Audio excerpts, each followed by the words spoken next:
Hello students, welcome to geometry defence academy. तो हो गया 28 जनवरी का पेपर। अब 28 जनवरी के पेपर होने के बाद पेरेंट्स के दिमाग में बहुत सारे डाउट अभी चल रहे हैं। कौन कौन से डाउट, क्या क्या आपके स्क्रीन पे क्या क्या दिख रहा है भाई? ओएमआर आंसर शीट, जो ओएमआर बच्चा भर के आया है, बच्चा कह रहा है कि नहीं 270 आएंगे। फिर कभी एकदम से अगले दिन उठता है तो कह देता है नहीं मेरे 2-4 क्वेश्चन गलत हो गए। फिर पेरेंट्स को भी लगता है क्या पता गोले गलत, एक सीक्वेंस गलत हो गई तो खत्म हो गया सब कुछ। तो जब तक ये ओएमआर शीट नहीं आएगी तब तक तो देखो कुछ भी नहीं होगा।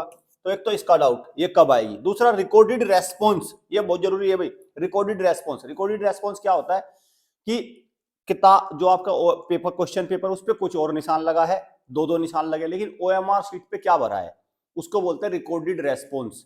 ठीक है।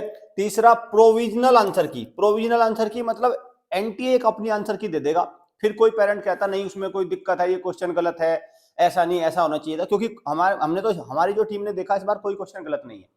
लेकिन अभी भी मुझे ऐसा लगता है, कुछ पेरेंट्स को लगता है कि नहीं ये क्वेश्चन गलत है, कुछ टीचर्स को लगता है, कुछ बच्चों को लगता है कि ये क्वेश्चन गलत होगा, तो फिर वो वाली आंसर की आएगी और फिर आएगा एक फाइनल रिजल्ट।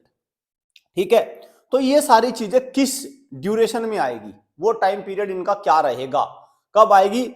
और देखो मैं इतना जरूर कह रहा हूं कि पेरेंट्स अगर घर पे कोई बच्चा तैयारी कर रहा है, देखिए अगर कोई घर पे तैयारी कर रहा है तो सब माँ बाप को अपने बच्चों का पता होता है, वो भले ही छुपाते रहें कि हाँ मैं मेरा बच्चा 150 से 200 की रेंज का है, सबको पता रहता है। ठीक है। या मेरा बच्चा 200 के आसपास का है, ठीक है, 200 के नियर अबाउट का है, के आसपास का है, ये सबको पता रहता है। लेकिन फिर भी कोई दिक्कत नहीं है, तो आपकी तसल्ली के लिए एनटीए सारी चीजें जारी करेगी तो वो सब आ जाएगा। तो बात करते हैं क्या क्या कब कब आएगा।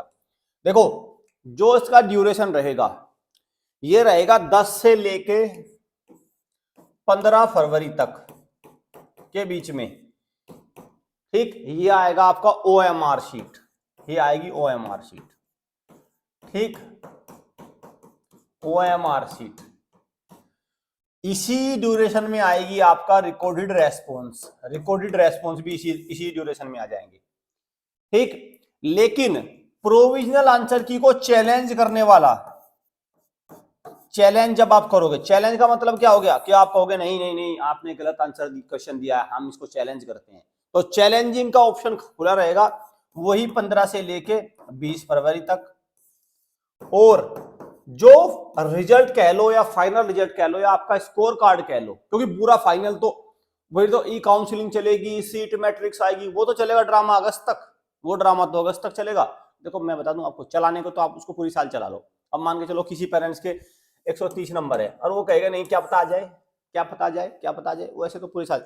लेकिन जो फाइनल रिजल्ट है जिसमें आपके बच्चे का एनटीए की तरफ से एक स्कोर कार्ड आ जाएगा आउट ऑफ 300 या आउट ऑफ 400 कक्षा 9 के लिए, तो उसका ड्यूरेशन रहेगा भाई, उसका ड्यूरेशन रहेगा आपका 25 से लेके 29 फेब। ठीक है, 29 फेब मतलब फरवरी के लास्ट सप्ताह में आपके सामने वो जादुई स्कोर कार्ड आ जाएगा। ठीक, वो जादुई स्कोर कार्ड आ जाएगा। ये इसका सारा ड्यूरेशन है। रिकॉर्डेड रेस्पॉन्स चैलेंज आप कब करेंगे, आपका प्रोविजनल आंसर की कब रहेगा और फाइनल रिजल्ट क्या रहेगा, तब तक देखिए, तब तक पेरेंट्स को क्या करना है ये मैं बात बहुत जरूरी बता रहा हूं। देखिए आपको आपको दो तरीके से आप तैयारी कर सकते हो। ठीक है भाई, दो तरीके से तैयारी कर सकते हो, ऐसा तो नहीं कोई तीसरा तरीका आ गया। भाई आपका मन है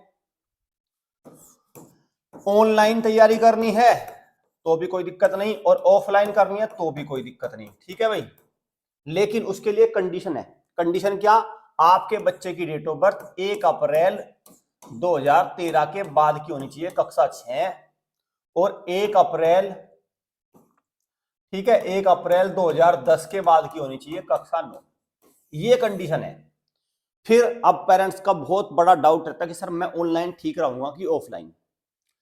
देखिए मैं स्पष्ट कर दूं, अगर आप अपने बच्चे के साथ 1 घंटा नहीं बैठ सकते तो ऑनलाइन के पैसे हो जाएंगे पानी पानी।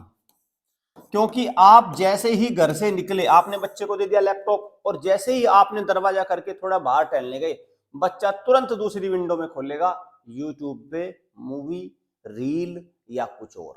बस इस ऑनलाइन का हमारे पास ये एक्सपीरियंस है।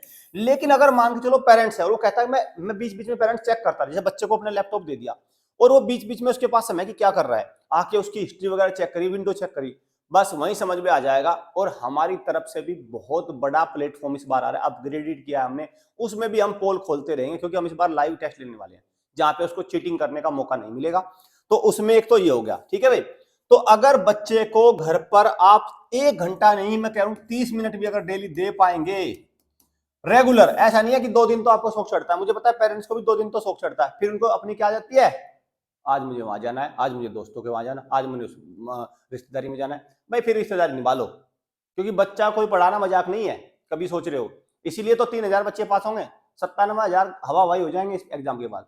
और आप एक बात और नोट करेंगे, अभी जितने भी बच्चों का स्कोर कार्ड आ रहा है, कोई 250 से नीचे जमीन कदम रखने को तैयार नहीं। अभी का स्कोर कार्ड में कोई बच्चा 250 से नीचे उतरने को तैयार नहीं। भाई मुझे एक बात समझ में नहीं आती, फिर ये 97,000 जो बच्चे फेल होंगे वो कौन है?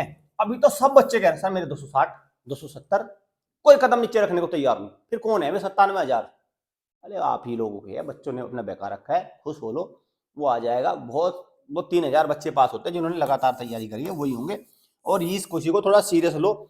इसमें इसमें इसमें क्या होता है फिर, इसमें फिर आपका नुकसान होता है। अब आता है ऑफलाइन। ऑफलाइन का क्या है? ऑफलाइन की खास बात यह है, आपको सर में दर्द कुछ भी नहीं लेना, कुछ सर में दर्द ना सोचना कि बच्चा क्या पढ़ेगा, कैसे पढ़ेगा। हालांकि कुछ ऐसी एकेडमी भी है कि वहां पे सर में दर्द आपका ही रह जाएगा, 1 साल बाद आप जाओ और फिर 1 साल बाद जैसा भेजा था ऐसे ही आ जाएगा। लेकिन हम अपनी एकेडमी की बात कर दे, आपने बच्चा यहाँ भेज दिया और हमने एक छोटा सा टेस्ट ले लिया, उसके बाद हम देते हैं सिलेक्शन करा के, हम देते हैं सिलेक्शन गारंटीड करा के। तो फिर आपको देखना, अगर आपके पास टाइम नहीं है, आप वर्किंग हो, मम्मी पापा वर्किंग है, वे अपने कामों में व्यस्त हैं, बच्चे पर ध्यान नहीं दे पा रहे हैं, तो उसके लिए बेस्ट है ऑफलाइन। ठीक, उसके लिए है बेस्ट ऑफलाइन। एक बार आपने एडमिट कराया बच्चे को और फिर सिलेक्शन लेके गए। लेकिन अगर आप है आपके पास समय, तो मैं सजेस्ट करूंगा, अगर आपके पास समय है मैं सजेस्ट करूंगा फिर आप जाओ ऑनलाइन। दोनों तरीके अवेलेबल है हमारे पास, दोनों तरीके अवेलेबल है और दोनों में हमारे बेस्ट रिजल्ट है। इस बार का जो हमारा परसेंटेज वाइज रिजल्ट है इसमें ऑनलाइन में, वो है हमारा तकरीबन 15%। ठीक है भाई, हमारे जो सिलेक्शन हुए हैं 150 में से 25 बच्चे सिलेक्शन हुए हैं भाई, मैं एक्सपेक्ट कर दूं। ठीक है, और इस बार का जो अगर देखो तो ये कितना 16.5% के आसपास हो गया, तो ये अब हमारा रिजल्ट। लेकिन इस बार का हमारा टारगेट है अबाउ 25% रखना। और मैं आपको बता दूं, ऑफलाइन में भी किसी की हिम्मत नहीं, अगर 25% रिजल्ट दे दे, ऑफलाइन में भी हिम्मत नहीं है। एक तो ये हो गया, तो इसमें आपको एक तो ऑनलाइन में ही रहे, और फिर ये तो आपको पता ही है, इसमें तो हम 100% चलते ही है, ये तो हमारा 100% का है, इसमें तो कोई डाउट ही नहीं। बच्चा अगर इन हो गया तो समझो फिर हम उसको सिलेक्शन करा के भेजेंगे। तो आपको पता चल गया कि भी सारी चीजें कब कब आएंगी। तो अब उस तैयारी में जुट जाइए, अपना आंसर कीज वगैरह देख लेना, रेस्पॉन्स देख लेना, सारी चीज देख लेना, और फिर जैसे ही जैसा भी परिणाम आता है उसी अकॉर्डिंग आपको एक्ट करना है। Thank you students, thank you parents.